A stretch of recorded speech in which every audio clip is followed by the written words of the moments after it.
Este man está haciendo todo lo que está haciendo, ni siquiera por él, porque lo que él hace ni siquiera es por él, sino por otras personas.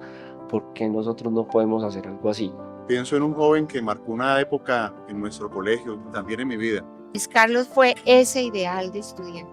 Se lanzó como presidente del gobierno de preescolar personero, fue presidente del Colegio San Pedro Caber. Esa era su esencia, ser líder. Pero mi hermano siempre estaba ahí para defenderlo. Yo lo llevo aquí en el corazón desde siempre. Es un excelente hijo. Si en alguien puedo confiar ciegamente es en Luis Carlos. Nadie había tenido la valentía y el coraje para hacerlo y él fue el líder natural que le hacía falta al movimiento gremial para lograr objetivos que se habían planteado hace muchísimo tiempo. Me representa a mí y a todo el gremio médico y a todos los pacientes. Como Cocorico, no tiene presa mala. No estoy enamorada de él, aclaro, soy fans. Es el momento de que tanta injusticia en Colombia se acabe. Estamos hoy en los zapatos de Luis Carlos Leal, él es candidato al Senado por el partido Frente Amplio Unitario en el número 10. Luis Carlos, bienvenido a Humana Noticias. Claudia, muchas gracias por la invitación, un saludo muy especial para toda la gente de Humana Noticias y pues nada, feliz de estar aquí acompañándoles hoy. Vamos a empezar con la pregunta de este espacio. ¿Qué es estar en los zapatos de Luis Carlos? Ay, esa pregunta nunca me la había hecho. No sé, por estos días creo que es como mucho estrés, mucha ansiedad, pero también muchas ganas de seguir trabajando, de darla toda. Creo que hay muchas cosas que podemos aportar, como mejorar, entonces somos como eso, como... Además digo somos porque es que yo nunca me veo como una sola persona, siempre me veo como con un combo, siempre hemos sido como una manada, como un equipo que está aquí echando para adelante. ¿Cuál es la motivación que tiene Luis Carlos detrás de todo este proceso? Bueno, definitivamente es el ayudar o el aportar a que el sistema de salud sea distinto. Yo soy médico de profesión, soy especialista en cirugía general y trabajé mucho tiempo con pacientes con cáncer. Era muy frustrante darse cuenta, y sigue siendo muy frustrante darse cuenta que a veces lo que uno sabe lo trata de aplicar con las personas, trata de dar el mejor tratamiento, la mejor oportunidad, la mejor ayuda, y lamentablemente un sistema que no funciona, por más que tenga el profesional al lado, pues no genera realmente un beneficio para las personas. Entonces muchas veces uno ordenaba algún tipo de cirugía, procedimiento, y las personas cuando llegaban ya era demasiado tarde, ya no podía uno lograr lo que debería en materia de salud. El sistema pues presentaba distintos retrasos, a veces los tratamientos no llegaban y tampoco tenía uno como la satisfacción de lo que su vocación mandaba. Y además pues otra cosa que ocurría al interior del sistema pues era que pues uno también tiene una expectativa económica de remuneración y lamentablemente las y los trabajadores de la salud en todo el país están súper precarizados. La forma de contratación es completamente ilegal, a muchas y a muchos hay meses que no nos han pagado y no nos van a pagar ya de nuestro trabajo, y pues también hace parte de lo que uno espera como reconocimiento por su labor y por su trabajo.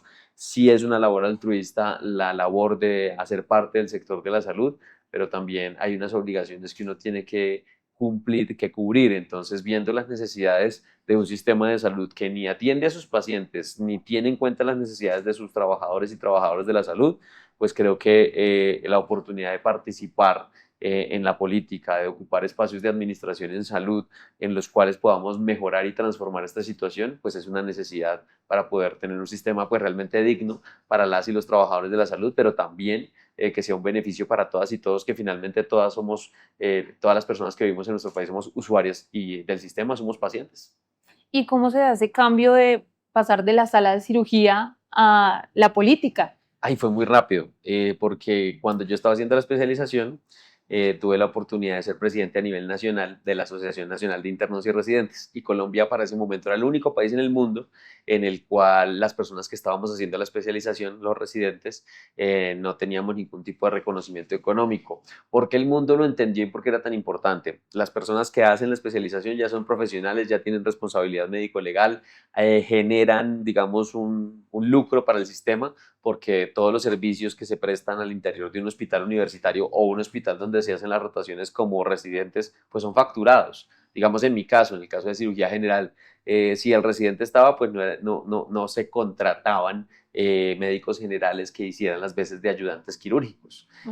Muchas veces en un hospital universitario un mismo especialista puede atender 3 o 4 consultas porque tiene residentes que van adelantando gran parte del trabajo y su conocimiento se puede llevar a más personas. Entonces se facturan 4, digamos, consultas a la vez, pero hay 4 personas que están apoyando a ese especialista para que pueda llegar el conocimiento y para que pueda llegar la atención a las personas. Entonces, por eso a nivel mundial los hospitales universitarios son tan grandes, tan desarrollados, son los mejores en indicadores de atención porque es donde se desarrolla gran parte del conocimiento, pero donde además hay una mayor calidad humana y un mayor equipo humano para atender a una sola persona. Entonces, en Colombia esto no pasaba, no se les daba ningún tipo de reconocimiento económico, son carreras de 3 a 5 años, de dedicación exclusiva. Quienes nos formamos en esa época sabemos que nos tocaba un turno de estudio, que es un turno realmente de trabajo, porque nuestro estudio es vivir en el hospital prestando servicios, para salir a un turno de trabajo, para poder tener los recursos económicos para vestirnos, para alimentarnos y para llegar al hospital, que es lo que uno necesita,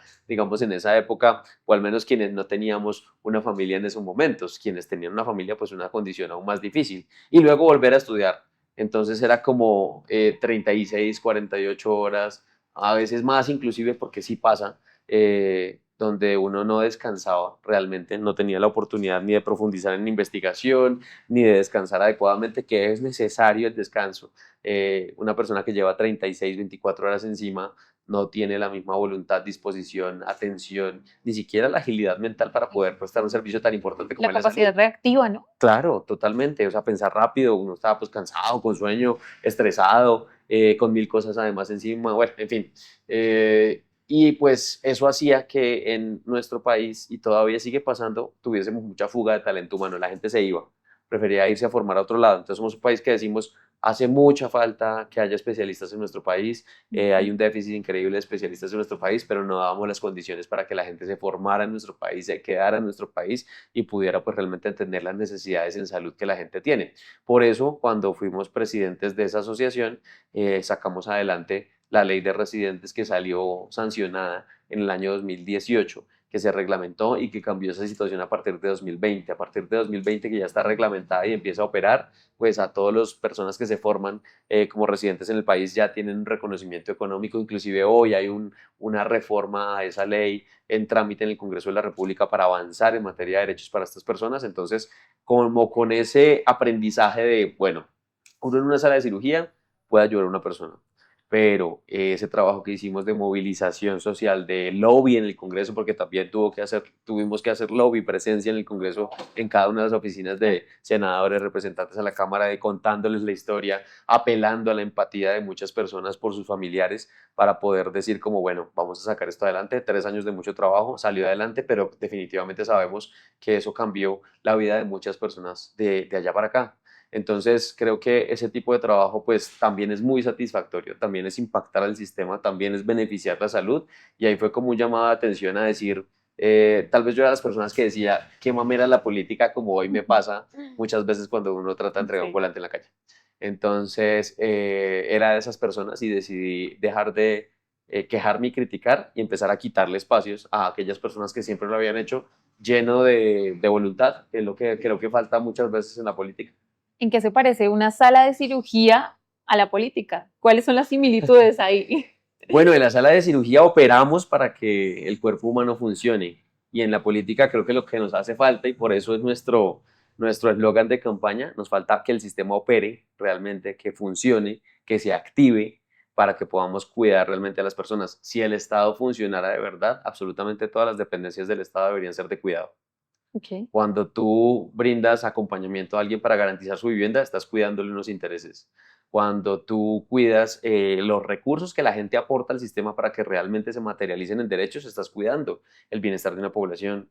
Cuando tú garantizas que haya agua potable, estás cuidando la vida de las personas y la salud. Cuando tú garantizas que haya una posibilidad de crecimiento económico, de escalonamiento social, estás cuidando que la sociedad vaya progresando. Es decir, si cada una de las entidades del gobierno realmente operara como debe operar, pues estamos cuidando a la gente y a la población a la cual se debe el Estado. Entonces, creo que ahí se traslada o se hace como el símil de la operación en la sala de cirugía, donde lo que uno hace es que el cuerpo recupere vitalmente alguna porción o alguna parte, o se corrija algún daño que hay para que su sistema, su organismo funcione adecuadamente, como el caso, digamos, de la apendicitis, quitar la infección y garantizar que vuelva a transcurrir, digamos, todo su recuperación normal y su tracto gastrointestinal funcione bien, es como lo mismo, que nos está generando problema hacer que todo funcione y que la gente esté bien.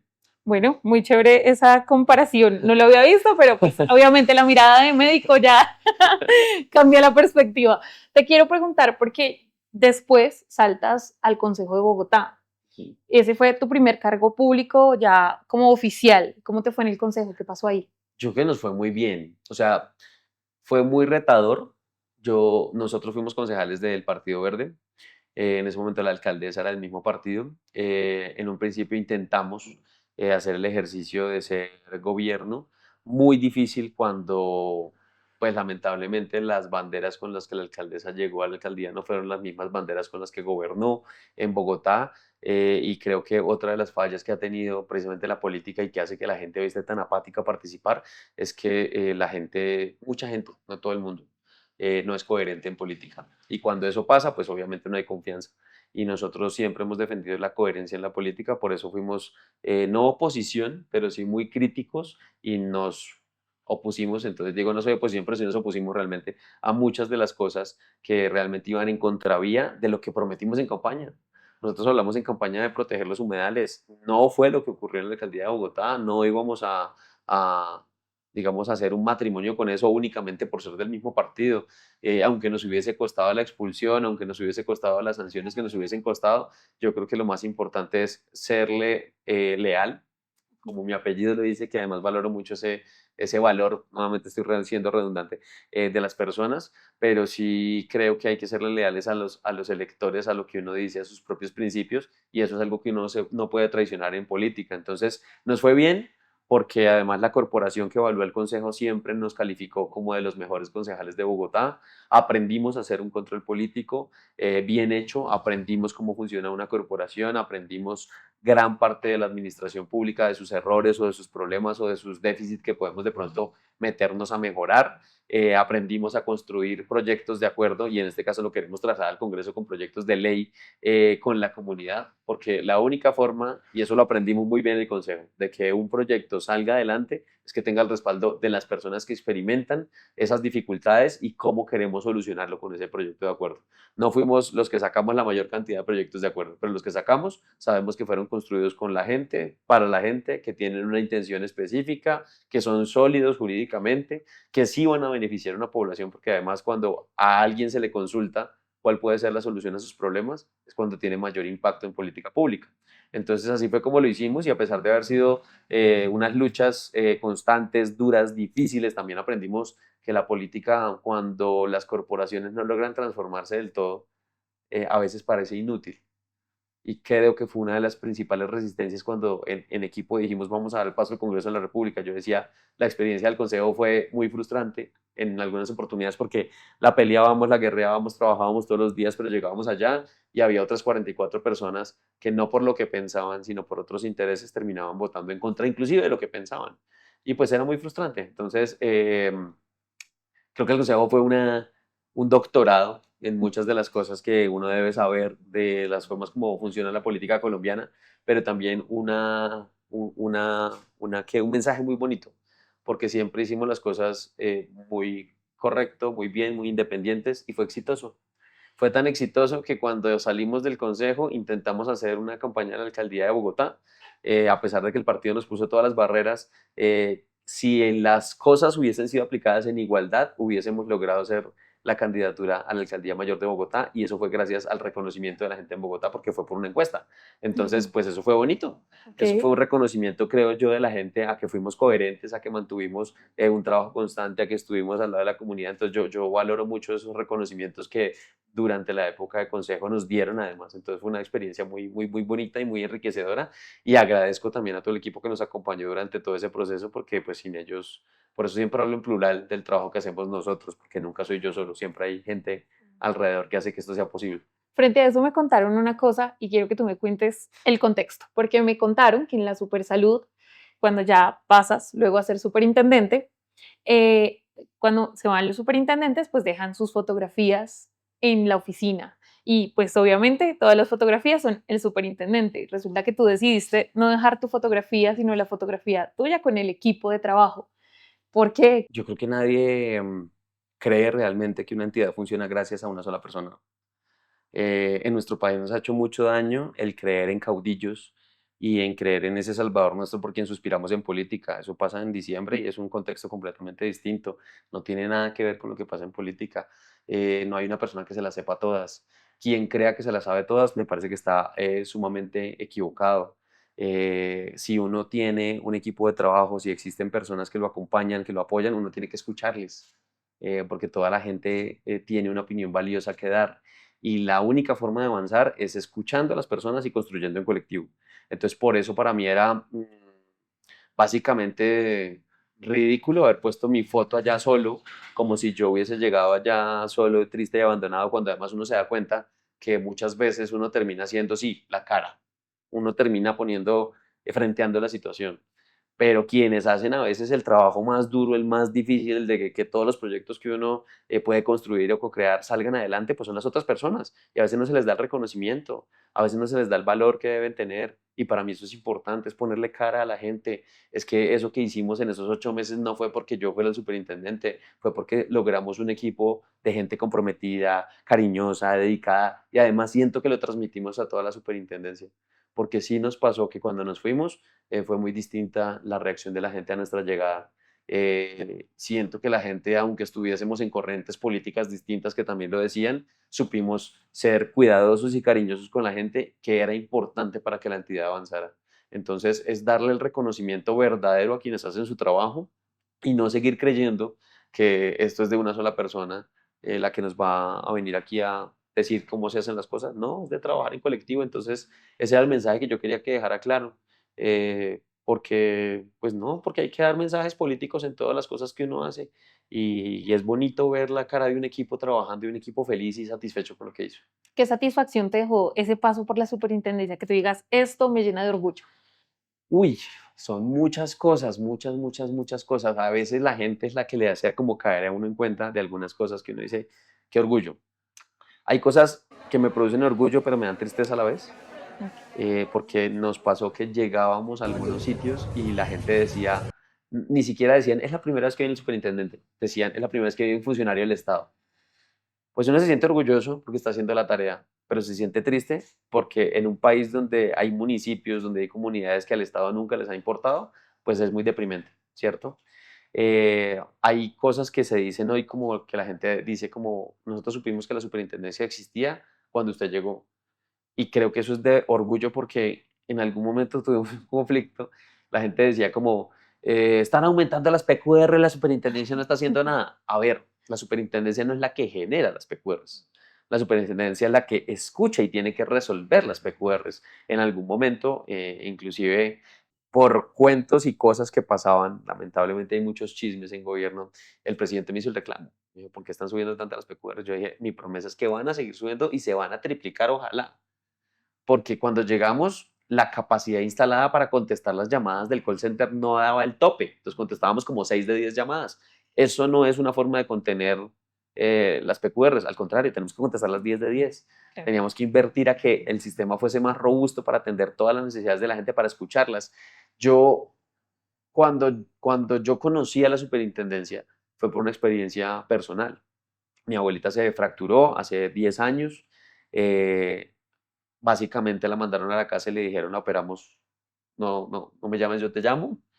Condenaron a una persona que en esa época tenía 80 años a postrarse en una cama con una fractura de cadera. Yo decía, pues la condenaron a la muerte, porque claramente se le tira en la vida a una persona que no tiene la mejor capacidad de hacer una recuperación funcional como cualquier otra persona. Y alguien, no me acuerdo quién honestamente, pero quiero agradecerle si me está viendo, me dijo, ponga la queja en la super a través de la página. Y yo lo hice un poco escéptico de lo que podía pasar. A los 3 días mi abuelita estaba hospitalizada y lista para operarse. Y yo en ese momento dije, pues pucha, quiero trabajar en esa entidad, no sé cuándo en mi vida, pero quiero hacer lo mismo que hizo esa persona que me ayudó o esa entidad que me ayudó. Yo quería salir corriendo a abrazar a alguien, agradecerle a alguien, porque me pareció muy bonito. Entonces yo dije, si el Estado funciona en serio para cuidar, qué bonito que sea así. Y por eso me llena de orgullo también decir que la superintendencia se dio a conocer, porque si la gente entendió que había una entidad que le podía ayudar en una necesidad en salud, que yo sé lo importante que es y lo bonito que se siente que le acompañan a uno en un momento tan duro como esos, pues me siento orgulloso de que la superintendencia se haya conocido por nuestro trabajo. Eso también me hace sentir orgulloso. Y claramente, actividades afirmativas para personas históricamente vulneradas y para derechos que han sido violentados, como fueron las 2 circulares que sacamos, me hacen sentir mucho orgullo porque además las construimos con las colectivas que nos acompañan y nos apoyan siempre. Construimos la circular para la atención de la interrupción voluntaria del embarazo sin violencias y sin restricciones, y también sacamos la circular para la salud integral de las personas trans en nuestro país que tantas violencias sufren en el interior de un sistema de salud. Precisamente sobre esas circulares, pues eso fue un boom, generó un poco de discordia en la política colombiana. ¿Qué hay detrás de eso? O sea, que no se quede en un papel, sino qué pasa cuando eso existe. Bueno, primero pues es mencionar varias de las dificultades que el sistema tiene y que lamentablemente no han sido atendidas. En particular, fuimos muy criticados y el país fue muy desinformado frente a la circular de salud para las personas trans. Sí. Pero el país y el mundo no puede seguir ocultando, callando ni frenando las acciones afirmativas contra personas que históricamente han sido tan vulneradas como son las personas trans en nuestro país. Las personas trans en nuestro país sufren de múltiples violencias, nada más a hoy, bueno, la semana pasada mataron 2 personas trans, una en el barrio Santa Fe aquí en Bogotá, otra en norte de Santander. Las personas trans tienen una menor expectativa de vida porque la violencia las atraviesa en toda América Latina y seguramente en otras partes del mundo es igual la situación. Las personas trans son expulsadas muchas veces de todos los espacios de cuidado, entonces son expulsadas de sus familias, son expulsadas del entorno educativo por discriminación y violencia, son expulsadas del sistema laboral. El año antepasado salió un estudio que hablaba que solo 4 de cada 100 personas trans tenían un contrato, cosa absurda y terrible e inequitativa e injusta, y el sistema de salud les niega inclusive hasta la identidad. Cuando nosotros nos pusimos a buscar qué pasa con las personas trans, por qué no buscaban el sistema de salud, era porque la violencia era tan grande que ni siquiera les reconocían su nombre identitario, ni siquiera eran capaces de llamarles por su nombre identitario, porque cada que llegaban las patologizaban inmediatamente. Entonces todo era una enfermedad alrededor de cualquier motivación a buscar un sistema de salud. Claro, pues preferían no buscar un sistema de salud que era sumamente violento, un sistema que debería cuidar, que debería proteger, que debería estar pensando en la salud mental, integral, física de las personas. Pensaba en violencia, atendía con violencia. Y además, pues sin contar con que además hasta la policía es violenta muchas veces con las personas trans.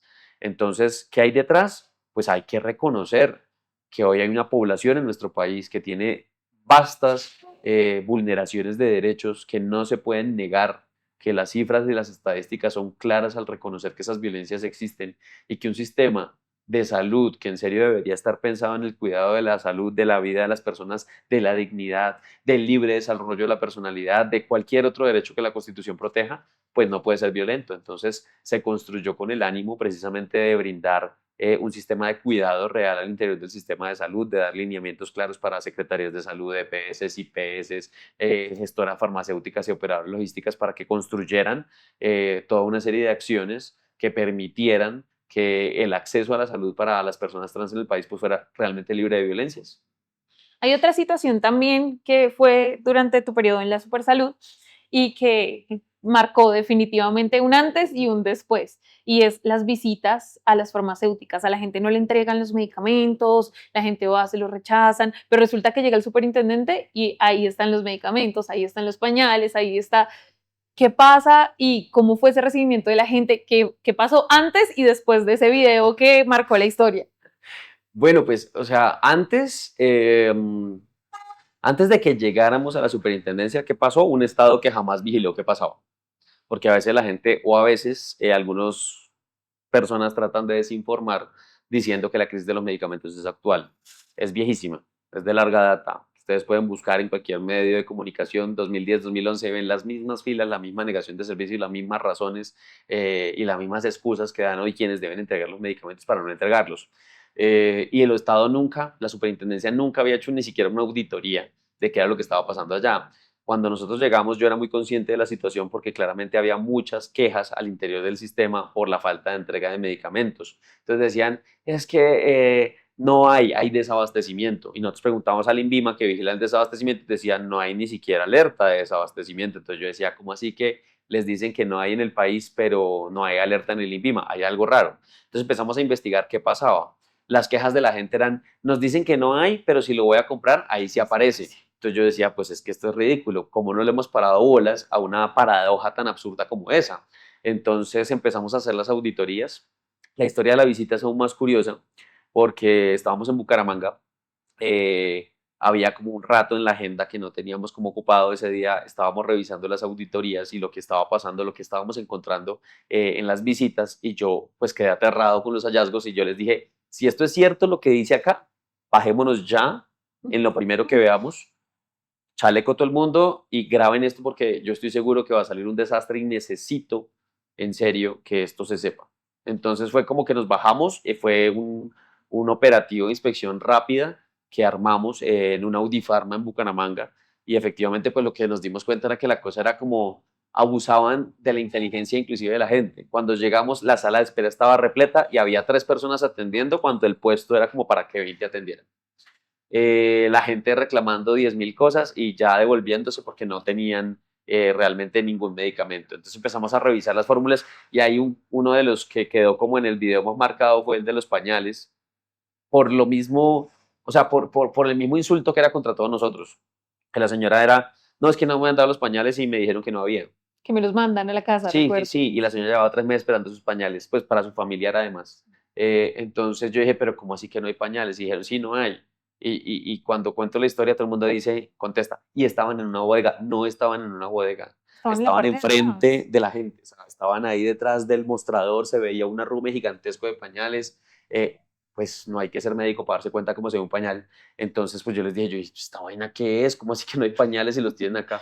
Ay, que no los hemos metido al inventario, que no sé qué, yo no es problema mío, ni de la Claro. señora, ni de nadie acá, que ustedes no tengan unos sistemas de gestión adecuados para atender las necesidades de la gente. La señora lleva 3 meses, por fin están los berracos pañales y es que no los tenían antes efectivamente, ¿cómo se los van a negar así en la cara?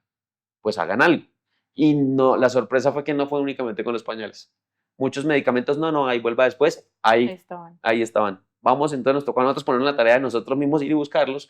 Ahora no sé cómo milagrosamente se llenó eso, empezaron a atender, los medicamentos empezaron a fluir. Lo que la gente dice es que después de eso, o al menos durante ese periodo, como que había miedo y entregaban. Entregaban. Y eso les dije yo, inclusive con el equipo, dijimos, si nos toca a cada ciudad que viajemos, llegar y buscar cualquier centro de dispensación y hacer inspecciones rápidas, lo vamos a hacer.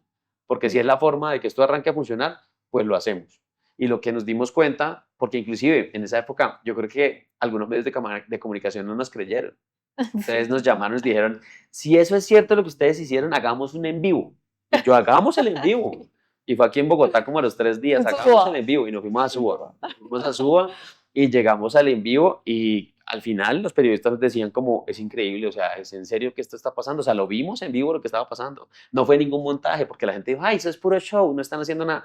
Show o no, había medicamentos, fluían y estábamos resolviendo a la gente lo que la gente necesitaba, que era lo importante. ¿Qué ha pasado a partir de ahí? Pues bueno, la gente se acuerda mucho del tema, hay gente que reconoce hoy en campaña eso, hay gente que nos pide que sigamos haciéndolo, no podemos porque ya no tenemos la autoridad para hacerlo, pero también pasan cosas chistosas. Hace poco en campaña en un municipio en Boyacá pasó un señor y nos dijo, ay, usted es el de los pañales, y yo como, no sabía cómo sentirme, pero sí, Sí, soy. gente que se acuerda mucho de ese video en particular. Mucha gente se pregunta por qué siguen las falencias en el sistema si ya hay una intervención a las EPS ahí. ¿Qué es lo que está pasando? Porque el sistema sigue funcionando igual. O sea, por más intervención que haya, el sistema sigue teniendo los mismos mecanismos que permiten toda la corrupción del planeta. Los interventores, a diferencia de lo que la gente cree y lo que se ha intentado desinformar, no son miembros del gobierno, no son funcionarios del gobierno, no son subordinados del gobierno. La superintendencia no le puede dar órdenes a un interventor. Si lo hiciera, estaría prevaricando. La superintendencia tiene la labor de vigilar lo que pasa al interior de las EPS. El problema es que durante muchos años no se vigiló. Nosotros llegamos en 2024 y los 80 billones de pesos de la salud se vigilaban con Excel. No había seguridad informática. En el año 2023, el año inmediatamente anterior a que nosotros llegáramos, se habían robado 10 años de información de la superintendencia, habían tenido que bajar información que debía ser pública porque no había confianza en los sistemas de seguridad virtual de la superintendencia, y pues eso es lamentable y es triste porque además son leyes como de 2006 que se estaban incumpliendo. Entonces, prácticamente, casi que nuestro sueño y nuestro plan de acción era vamos a montar la superintendencia, porque lamentablemente durante años no se contó con la infraestructura tecnológica, que no era falta de plata, era falta de voluntad, porque en 8 meses logramos dejar montada al menos la seguridad informática y los primeros sistemas de información. ¿Que nos faltaba más tiempo? Sí, claro, en los tiempos de lo público la cosa se demora un poquito más, y montar lo que queríamos montar, el sistema de vigilancia que queríamos montar, que además debía ser preventivo y no manual como funcionaba en esos momentos, pues tenía que montarse. Pero había información que al país durante muchos años no le interesó que la gente supiera. Entonces, cuando nosotros llegamos preguntamos, ve, ¿qué pasó con las EPS liquidadas? Porque desde el 93 a la fecha han existido más de 150 y quedan hoy 29. ¿Qué pasó con las EPS liquidadas? Antes de 2008 no hay nada de información, que ahí fue cuando se liquidaron casi 100. Y después de 2008 a 2016 empieza a haber información casi real después de 2016. Entonces, un país donde no nos ha importado cuidar los recursos de la salud, donde además hay denuncias y casos comprobados de corrupción, porque el año pasado una superintendente delegada para vigilar las EPS confesó que había recibido 300 millones de pesos en su época, es decir, en 2017, por no vigilar una EPS, y 700 millones de pesos por darle beneficios a otras. Entonces, claro, las entidades que debían proteger la salud de las personas no eran vigiladas realmente por quien tenía que vigilarlas, porque nunca montó la infraestructura tecnológica para hacer una adecuada vigilancia, porque además recibieron coimas para no vigilarla. Y pues claro, si el barco se está hundiendo, se está hundiendo, se está hundiendo, y cada vez le abren un roto más grande, el momento en que nosotros llegamos, primero, una intervención no va a ser efectiva, porque la intervención es únicamente cambiarle gerente. Sí. Y ni siquiera darle órdenes al gerente, cambiar el gerente y seguir vigilando a ver qué está haciendo, que es la responsabilidad de la superintendencia. Se cambia el gerente por una persona que cumple unos requisitos. Checklist, pum, pasó, cumplió los requisitos, hágale pues, presenta su plan y vamos viendo cómo va la cosa. Bueno, tenemos que vigilarlo que efectivamente no haga nada extraño. Yo no sé, no me atrevo a decir si antes se daban cuenta que cosas raras pasaban y simplemente lo que hacían era, bueno, no funcionó la intervención, liquidemos. Y eso fue lo que pasó con muchas EPS. Salud, COP, no funcionó la intervención, liquidada. Y liquidada significó trasladar a las personas a otra entidad de papel, que fue Medimás, luego Café Salud, luego Cruz Blanca, y entonces cambia el nombre y robe, porque recibían recursos de la salud, desaparecían del papel, no había ningún responsable, llegaban, asumían contratos con hospitales, no los pagaban, luego se iban y quedaban las deudas generadas sin ninguna responsabilidad. Entonces, lamentablemente, mientras el sistema corrupto siga existiendo, que el sistema, bueno, sí, el sistema que permite la corrupción tan fácil, no es un sistema completamente corrupto, que es el que hace la ley 100, porque la ley 100 lo que dice es, yo Estado no soy capaz de manejar la plata, voy a coger y a hacer la vaca de todos, yo reúno la plata como Estado y se la doy para que ustedes la administren.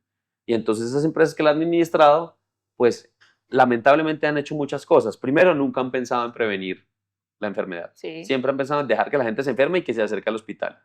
Segundo, los hospitales públicos pequeños, los centros de salud, que desaparezcan porque no son rentables, porque para mí lo importante es el negocio. Entonces, ese hospital donde nace un niño al año, a mí no me sirve tenerlo, mejor lo cierro y me traigo a esa persona a una ciudad más cercana donde yo pueda centralizar, ojalá montar mi propia clínica, el ejemplo de Saludcop, que montó todas sus propias clínicas, hizo una integración vertical tan grande que entonces contrató su propio servicio de celaduría, montó la empresa de nutrición y se daba los alimentos a sí mismo, montó la empresa de lavandería y se proveía a sí mismo, o sea, supo, un emporio. Supo que todo era negocio alrededor de él. Y entonces ¿cuál era el negocio? Lavar la plata de la salud, coger los recursos públicos, volverlos privados a su antojo.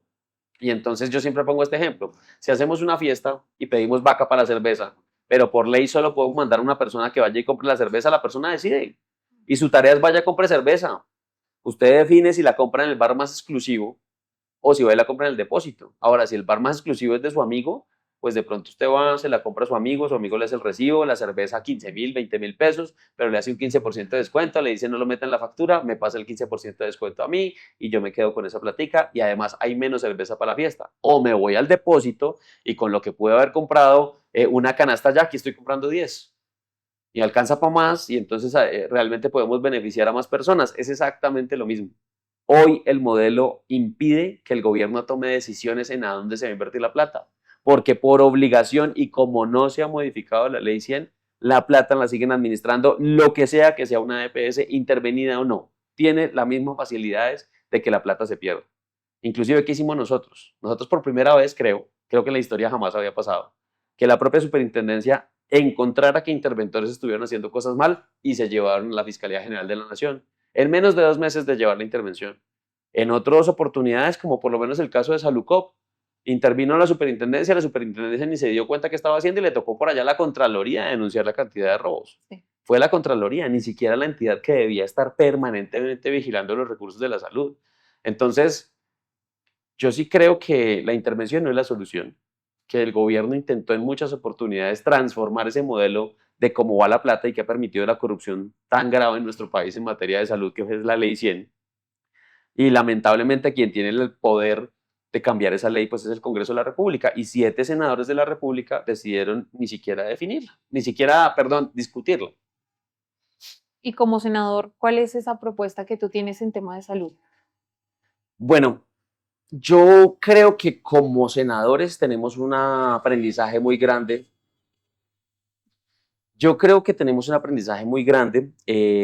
Porque la historia de nuestras vidas nos ha mostrado como varias cosas. Sacamos una ley sin ser congresistas, que eso es un primer mensaje. Las leyes no las saca un congresista. Okay. Las leyes las saca una sociedad informada, una sociedad motivada, una sociedad sensibilizada, y más que campaña hoy, lo que nosotros estamos haciendo es equipo nacional, porque aquí necesitamos que la gente se movilice alrededor de un tema fundamental como es la salud de nuestro país, entre otras cosas. Entonces hay que hacer pedagogía, hay que sentarnos y construir juntos cuáles van a ser las propuestas, hay que lograr que la gente, la ciudadanía presione el Congreso de la República para que el Congreso avance en lo que realmente se necesita, y en ese sentido tenemos la experiencia de lograr esa organización para que un Congreso se mueva. No solo tener un voto, no solo tener la voz, bueno, y además tener un equipo, porque eso es importante para poder sacar adelante las iniciativas, sino poder realmente movilizar a la gente alrededor de un tema tan importante como es la salud. Segundo que podemos ofrecer para la salud, y que para mí es lo más importante, control político. El control político es exigirle al Estado que cumpla con lo que tiene que cumplir. Hay muchas leyes que todos decimos las leyes son hermosas, son muy bonitas, pero están en el papel. Entonces, hay leyes fundamentales como la de la veracidad de los datos, la de compartir los datos, la de la gobernanza de los datos, que para mí es importantísima y en salud sería fundamental. Si logramos que las entidades se asinceren en materia de datos, seguramente la cosa cambiaría. Porque la gente dice que eso es imposible, que cómo se van a inventar un sistema de vigilancia, que eso jamás va a ocurrir, que todos los años lo intentan y nunca pasa. A ver, se burlaron del presidente cuando el presidente dijo: si se van a robar la plata de la salud, va a sonar allá pi, pi, pi, pi, pi. Quien tiene una cuenta bancaria sabe que a veces hace alguna compra que de pronto es lo normal en sus hábitos o en su día a día, y le llega inmediatamente un mensaje de texto que dice: si es usted el que está intentando realizar la compra. La notificación. O le llega compra declinada o rechazada de manera preventiva, y luego lo llaman y le dicen: venga, es que hay una compra rara. Eso es lo que pretende un sistema de salud vigilado. Bueno, y en general la vigilancia de los recursos públicos. Si hay un comportamiento normal de las finanzas, que el sistema de salud debería tener un comportamiento normal de las finanzas. Si una jeringa que normalmente cuesta 100, 200 pesos, hoy empezó a costar 700, pues inmediatamente la alarma suena. Es raro. Pero entonces nos han dicho que eso es imposible, que hay tantos datos, que eso es complicadísimo. A ver, tenemos más de 20 millones de personas bancarizadas en el país. Miles de millones de personas bancarizadas a nivel mundial. Y no somos capaces de manejar como los bancos, que en tiempo real, en centavos, sabe cuánto tiene cada uno en su cuenta. 29 pesos. O sea, eso es jugar en serio con nuestra inteligencia, con nuestra bondad de corazón, y con creer pues que todas estas empresas han hecho las cosas perfectas y bien. Hoy hay obligatoriedad de las IPS de todo el país en generar la factura electrónica a la DIAN. ¿Por qué no tenemos cruzados esos sistemas de información? O sea, a mí me parece todavía ridículo que creamos que es imposible que la Contraloría se ponga de acuerdo con la Procuraduría, la Superintendencia, las EPS y las IPS para saber cuánto se le debe al sistema, porque ninguna tiene la misma cifra. Pero no solo pasa con los recursos de la salud, pasa hasta con los muertos. Aquí los muertos que reporta Medicina Legal no son los mismos que reporta la Fiscalía ni la Policía. Y luego uno entiende por qué los muertos votan, por qué los operan 26 años después de haber fallecido, que es lo que reportan a veces al sistema, porque hay gente que le sacan 5 veces el ojo derecho en un año y se nos hace normal, ¿sí? Porque no hay una buena gobernanza de datos, una buena Big Data que realmente nos permitiera llevar las riendas por donde es y en serio con todos los mecanismos digitales que existen hoy, los seguros digitales que permiten evidenciar quién hace un traslado a dónde, en qué momento, a qué hora y poder garantizar esa trazabilidad de todos los recursos, es posible hoy. Lo que pasa es que nos han mentido durante años porque mientras menos se sepa, pues más se pueden robar. Eso me lleva a una pregunta. Sabemos que el Estado ha pagado 3 veces la deuda de las EPS, pero ¿eso qué implica? ¿De cuánta plata estamos hablando? ¿Qué es lo que hay detrás de eso? ¿Y por qué se renuevan esas deudas y vuelven y vuelven y vuelven? ¿Qué es lo que está fallando ahí? Ay, yo, honestamente, es una de las mentiras más grandes que nos han metido que yo no sé ni cómo justificar. A mí me da vergüenza de país cada que contamos esa historia. Uno ve como desde la ley 100 pum, las deudas de las EPS hacia los hospitales creciendo, creciendo, creciendo. Llegó un momento donde el gobierno dijo, ustedes crearon las deudas de una plata que nosotros les hemos dado sagradamente mes antes de la prestación de servicios, porque así se gira la plata de la salud en el país. Y ustedes crearon esas deudas, no fueron capaces de pagarlas, estamos en una crisis, vamos a hacer vaca nuevamente todos para pagarle sus deudas. Pero uno ve la gráfica y si esto funcionó, pues debería bajar a cero. No, la gráfica sigue para arriba. Segunda vez, vamos a volver a pagar las deudas porque la crisis es insoportable. No bajó a cero, siguió subiendo. Tercera vez, la última vez fue en el Plan Nacional de Desarrollo del gobierno del presidente Iván Duque, donde se destinaron 12.9 billones de pesos de las y los colombianos para pagarle las deudas a las EPS con los hospitales y salvar el sistema. Eso se alcanzó a terminar de pagar inclusive durante este gobierno, porque era Plan Nacional de Desarrollo, tocó cumplir las leyes, se pagó eso. La deuda siguió creciendo. Entonces uno no entiende cómo ni siquiera esos datos, o sea, si vamos a hacer una ley de punto final, se supone que nos pusimos sinceros, honestos y dijimos a quién le debemos qué y en serio es un punto final y tome, pagamos y borrón y cuenta nueva. Nunca pasó. Pero además una cuenta nueva que uno esperaría que, bueno, ahora sí, entréguenme las cuentas bien, a partir de este momento, organicémonos y que esto ya funcione. ¿Por qué no funciona? Nunca, porque en serio los sistemas de información siempre nos han dicho que es mentira. Y entonces, ¿cómo vigila la superintendencia? Con autorreportes. Entonces, por eso, durante mucho tiempo, la nueva EPS decía, ay, no, nosotros estamos divinamente, porque Betty la Fea ya trabajaba juiciosa, maquillaba las cifras todos los años y entonces jineteaba facturas y decía, le entregaba a don Armando allá su tema y le decía que efectivamente todo estaba maravilloso y don Armando le pasaba ya a la superintendencia decía, no, divinamente, revisamos sus estados financieros y eso está espectacular, habilitados, cumplen con todo. Le deben al sistema 500.000 millones de pesos, o sea, lo que decían para el año 2023-24 empezando.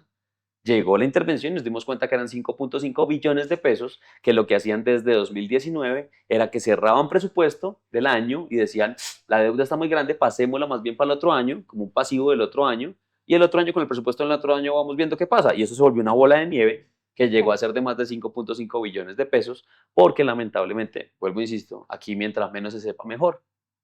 Entonces, pues es muy complicado cuando el Estado ha sido cómplice en garantizar que eso siga pasando.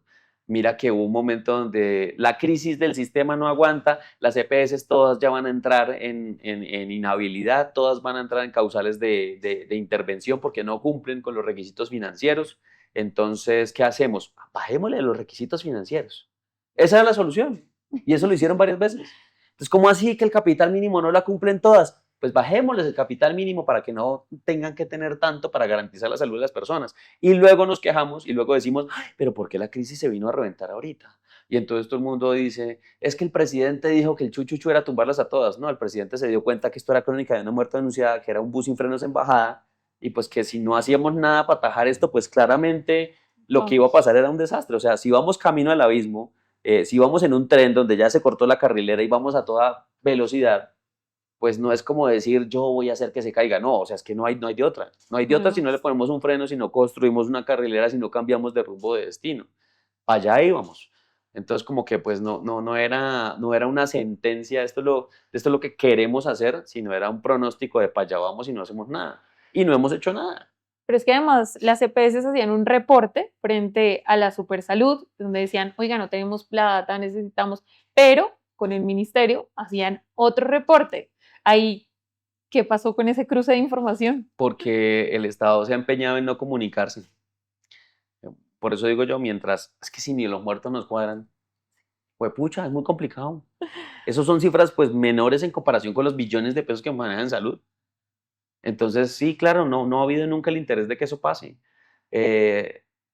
Con cosas que uno dice, ni siquiera hay que crear leyes nuevas, nada más la historia clínica. La historia clínica debería ser única desde 2015, que está la ley. Ya han pasado 12 años. ¿Qué? 11 años. Y no ha pasado nada, nada. Y, ay, no, es que los sistemas son difíciles de interconectar. Ay, la interoperabilidad ya existe. Ya hay inteligencias artificiales que hacen eso solas. Sí, de pronto en 2015 no, pero había cómo hacerlo. Era cuestión de voluntad. Era cuestión de voluntad y creo que lo que no ha habido precisamente es voluntad de que sepamos lo que está pasando. Porque en el momento en que se sepa lo que está pasando, yo estoy seguro que muchas personas van a temblar. Por eso es que también les da un poquito de miedo levantar el velo corporativo, porque no sabemos quiénes son los dueños verdaderos de las EPS. Por eso es que también a muchos les da miedo que personas como Luis Carlos lleguen a estos puestos en el Senado, a estos lugares, porque van a hacer la diferencia, van a irrumpir esa tradición. Pues de pronto sí, yo creo que inclusive fue una de las razones por las cuales salimos también de la superintendencia. Les daba cosita que siguiéramos descubriendo más vainas. El poder es muy grande porque la plata es muchísima y la han manejado a su antojo. Este año son 110 billones de pesos. No es poquita plata, es una sexta parte del presupuesto general de la nación, un 8% del Producto Interno Bruto, mucho más de lo que invierte en otros países de la región, con peores resultados para muchas personas. Y pues eso tiene que llamarnos la atención. Y sobre todo, que para mí es lo más importante, aquí hablamos mucho de la plata, pero casi nunca lo traducimos en lo que significaría para las personas. El hallazgo para mí más grave de la nueva EPS no eran los 5.5 billones de pesos. El hallazgo más grave para mí de la nueva EPS era que las personas, cuando iban a hacerse el diagnóstico de hipertensos, prácticamente era cuando su riñón ya estaba jodido. Entonces la persona llegaba a urgencias ya en falla renal crónica terminal, ya su riñón no funcionaba para nada, ya tenía que irse a diálisis o trasplante renal, y ese era el momento del diagnóstico de su enfermedad, ya estaba jodida. Y para que una persona llegue a ese estado, en la gran mayoría de la población, el más del 90%, tiene que ser hipertenso o diabético. Y para que llegue hasta allá, tiene que llevar años, 10, 15 años, sin que le hayan controlado su tensión o sin que le haya controlado su diabetes. ¿Eso qué significa? Que no entendimos nunca la realidad de las personas en nuestro país. Que si un campesino está todo el día al sol trabajando y el día que no trabaje, pues no come, entonces no le preocupan muchas otras cosas alrededor de poder trabajar para poder comer. Le duele la cabeza todo el día, le duele la cabeza todo el día es porque tuvo el sol todo el día en la cara. Y por eso es que le duele la cabeza, no porque sea hipertenso. Si en la noche le dio orinadera, pues fue porque tomó guarapa todo el día, no es porque sea diabético, es porque tomó guarapa todo el día. Ahí está la explicación y además si yo no trabajo, pues no comemos en la casa. Y ya cuando le tocó irse a urgencias, porque además cerca ya no tiene un puesto de salud, ya no hay una promotora de salud que vaya y le pregunte fulanito cómo está, venga, le tomó la atención, que sepa de la familia, nada, eso ya no existe, eso se perdió, eso existía antes. Con eso se logró bajar la mortalidad materna en nuestro país, no fue con la ley SIGEN realmente. Entonces, cuando eso no pasa, cuando uno desconoce la realidad del país y cuando uno espera que la gente llegue allá, pues primero se le tira la vida a las personas. Porque hoy ese mismo campesino tiene que levantarse a las 4 de la mañana de su casa, coger una buseta que lo lleva a un municipio cercano, allá junto con todas las personas que van en la buseta le hacen su diálisis y eso significa todo el día mientras a cada uno lo van pasando y le hacen su diálisis, muchas veces sin comer porque como era el que producía, entonces no comió, se devuelve y llega a su casa a las 11 de la noche, pero tranquilo, son solo 3 días a la semana, de resto una vida normal. Mentira, se le tiraron la vida a esa persona, se tiraron el ingreso económico y la estabilidad de esa familia, se tiraron el bienestar de 1000 personas, de muchas personas, y además crearon un sistema más costoso, porque es que era más sencillo tomarle la tensión arterial cada mes, era más sencillo y más económico y mejor para las personas haberle dado sagradamente su pastica de la atención, pero nunca ha sido el interés del sistema de salud proteger la salud de la gente, sino porque está tan descuartizado. Si en serio pensáramos en la salud de las personas, lo último que haríamos sería que la persona fuera a consulta y ahora vaya a autorice, y ahora vaya a que le den el medicamento en otro lado. Entonces, eso aquí en Bogotá uno dice relativamente fácil. Pero la persona de Ciudad Bolívar tiene que autorizar en la autopista norte con 134 y luego recoge el medicamento entonces en el centro de la ciudad y ojalá llegue allá y le digan la fórmula quedó mal hecha y vuelve a empezar el proceso. Entonces, mientras más dificultades tenga la persona para que más tiempo se demore o para que no pueda tener el medicamento, mejor, porque a mí me están pagando el medicamento, pero yo no se lo entrego. Pero no es el interés del sistema que la gente esté bien. Porque si a mí me interesara la persona, vea, yo la veo en consulta sagradamente porque además la persona hipertensa lleva años tomando el mismo berraco medicamento. Entonces yo estoy ya programado. A mí me llegan 60 personas hipertensas mensualmente. De estas 60, 20 toman captopril, las otras 20 toman, qué sé yo, bueno, cualquier otro medicamento, metoprolol, lo que sea para la tensión arterial. Entonces yo estoy programado y digo, tengo que tener el stock de medicamentos para darle a esta persona porque a mí lo que me interesa es que no se vaya a infartar, es que no vaya a perder su riñón, es que no me vaya a llegar con un derrame cerebral porque es que me le tiro la vida y es más costoso. Si yo quiero proteger también los recursos de la salud, si yo soy una aseguradora, lo que me interesa es asegurar la salud y la vida de la gente. No esperar a que se enferme y entonces ya ver cómo respondo.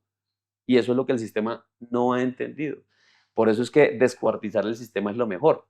Por eso es que inclusive la salud no se ve como integral. Porque si tú te enfermas de algo en la oficina, es la ARL. Pero si es una enfermedad general, es la EPS. Pero si te accidentas, es el SOAT. Todo descuartizado. Sí. Mientras menos integral sea, mejor. Entonces, pues, así es muy complejo. En resumidas cuentas, mientras más trabas se le ponga a la gente para lograr el servicio, pues es mejor para la EPS, Claro, y desafortunadamente. por eso es que la gente a veces dice, yo ni siquiera intento reclamar el medicamento, a mí me lo dan y yo voy y lo compro. Soy de esas. Sí, ya la gente está mamada de que le pongan tantas trabas y es el objetivo, para eso es el objetivo del sistema. Claro, si a mi empresa que entrego medicamentos me pagan sagradamente lo de los medicamentos de mis pacientes, pero además llega otro y me los paga directamente, pues rico, rico así. No solo me estoy ahorrando lo que el otro me pagó, sino además estoy recibiendo económicamente algo más de esa persona, que es lo que lamentable y tristemente pasa. Por eso es que a veces le dicen a la gente, no hay, pero se lo vendo. Yo vi tu publicidad, acá tengo mi soplete, que no es un volante normal, sino que aquí hay unas recomendaciones, unas cosas que podemos hacer para que el sistema opere. ¿Qué pasa si le niegan una cita? Bueno, pues hay distintos mecanismos, ¿no? Entonces uno lo primero que tiene que hacer es pedir siempre un radicado, ¿sí? Siempre que le digan como por qué le están negando y que le den un número de radicado para poder hacer un seguimiento y en cuánto tiempo le van a dar respuesta. Porque lamentablemente a veces cuando le niegan la cita, entonces dejan que pase el tiempo, que pase el tiempo, que pase el tiempo y cuando llega uno nuevamente a su cita, la autorización ya se le venció. Toca que vuelva y reinicie el proceso. Va a sacar la autorización nuevamente, la orden ya se le venció. Toca que vuelva y pida cita inicial para que vuelva a empezar el proceso. Entonces hay que pedir una trazabilidad de lo que pasa. Siempre pedir un número de radicado porque de ahí en adelante uno puede con eso iniciar otros procesos. La queja al interior de la EPS, que igual tiene que ir con radicado. La queja a la Superintendencia Nacional de Salud, que tiene que igual ir con radicado. Sí hay que poner la tutela, porque a veces le dicen, pues ponga tutela. No hay que tener miedo a poner tutela. Hay aplicaciones hoy de ONGs que permiten poner tutelas en línea. Si no, hay consultorios jurídicos de universidades que le ayudan a uno a poner la tutela. Si no, está la Defensoría del Pueblo que le ayuda a uno a poner la tutela. Es decir, hay distintas herramientas donde las personas que no tienen para pagar un abogado puedan poner su tutela porque eso existe hoy para poderlo hacer. Inclusive, hay inteligencias artificiales que le pueden ayudar a uno a montar la tutela. Uno puede pedir su tutela, si no le cumplen la tutela, el desacato. O sea, uno tiene que realmente agotar todos los recursos que existen hoy en el sistema para exigir su derecho a la salud y eso parte desde el principio, desde pedir su radicado sencillo. Aquí hay varias que ahorita me vas a decir dónde la gente puede consultar toda esta información que es súper interesante, pero voy a nombrarte algunas de las que más me llaman la atención. Si lo pasean de oficina en oficina, que eso pasa todo el tiempo, ¿qué hace uno? Ay, bueno, esa es la razón por la cual inicia el paseo de la muerte, ¿no? Y es parte del descuartizamiento también del sistema. Y es que quien hace el contrato no está pensando en la persona, sino está pensando en el beneficio económico. Entonces uno se puede fracturar en Leticia y estar enfrente del Hospital San Rafael de Leticia y estar el equipo de ortopedia, el equipo de anestesiología, el equipo de enfermería, todo lo que necesita para que lo operen. Pero la EPS no autoriza. Tiene que operarse en Bogotá. Entonces coge su avión, se viene para acá. Después de que lo operan, mire a ver cómo se regresa para Leticia. Además, dentro de la hospitalización, quienes hemos estado hospitalizados sabemos que es importante que le lleven a uno el cepillo de dientes en la noche, que la pijamita, que a veces necesita algo de la calle, que a veces necesita un papel, algún trámite, que le cojan a uno la manito el día de la cirugía. Eso es importante. Hay personas que a veces ni siquiera conocen la ciudad y llegan perdidos a una ciudad que si viene con sus familiares paga diario o mire a ver dónde se queda porque no hay cómo quedarse en el hospital porque las horas de visitas hasta tal hora y para el familiar no hay viáticos ni nada. Entonces ponen a la gente en una serie de dificultades y así inicia el paseo de la muerte. Entonces, cuando haya, digamos, ese recorrido, ese paseo de la muerte, además de tratar de dejar la trazabilidad, hay que inmediatamente poner la queja. Inmediatamente. Inmediatamente porque la negación de servicios y ese bloqueo de servicios puede hacer que en ese camino se pierda la vida. Es que así es que inicia el paseo de la muerte. El paciente con apendicitis que llega a un hospital y dicen, aquí no hay contrato, vaya para otro lado. Y en el camino se le revienta y pues se murió. Entonces, además y sobre todo cuando es una urgencia, la urgencia por ley estatutaria de salud no puede ser negada así no haya contrato, así no haya autorización. Entonces el hospital no puede sacar ninguna excusa, no puede pedir ni siquiera que le firmen una letra. Urgencia es urgencia y tiene que ser atendida. Cuando se reconoce por parte de la persona que hace el triage que es una urgencia, no hay ningún no, ni ningún vaya a otro lado, ni ningún paseo. Y eso la gente lo tiene que conocer. ¿Dónde la gente encuentra la información de estos 10 casos de lo que podemos hacer cuando pasan fallas médicas? Bueno, Fallas- en nuestras redes sociales, @LuisCarlosLeal, en todas nos encuentran y ahí tenemos varios videos explicando cada uno de los puntos para darle la información, pero también si nos encuentran en la calle, pues nos piden nuestro volante, que más que hacer campaña política, lo que queremos hacer es pedagogía y, como les digo, hacer este equipo que queremos hacer de país para proteger y para defender el derecho a la salud. ¿Cuáles son los 5 no negociables de Luis Carlos en la política? Lo primero, la deslealtad.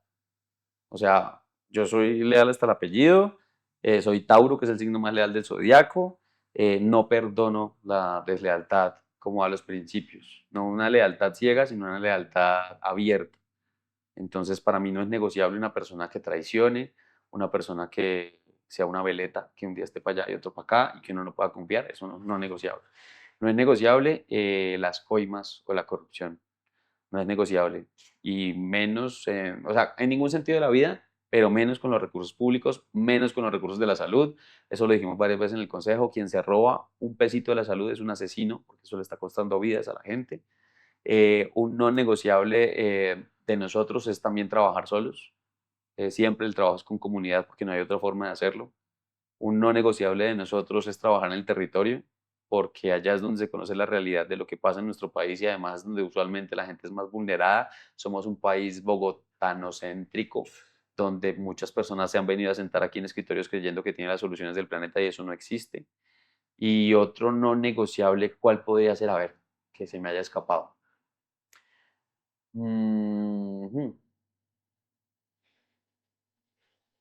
La incoherencia. Yo creo que la incoherencia es no negociable. Uno tiene que mantener siempre una línea, un discurso y tiene que ser habitado, no solo desde el discurso, sino de las acciones. Amor son hechos y no palabras. Ahorita en campaña todo el mundo habla bonito. Entonces, por eso nosotros, inclusive la campaña que estamos haciendo no es prometiendo que vamos a transformar el planeta, sino diciendo, ya hemos hecho esto, tenemos estas características, esta experiencia, esta es nuestra hoja de vida, si le gusta, cálcelo sin compromiso.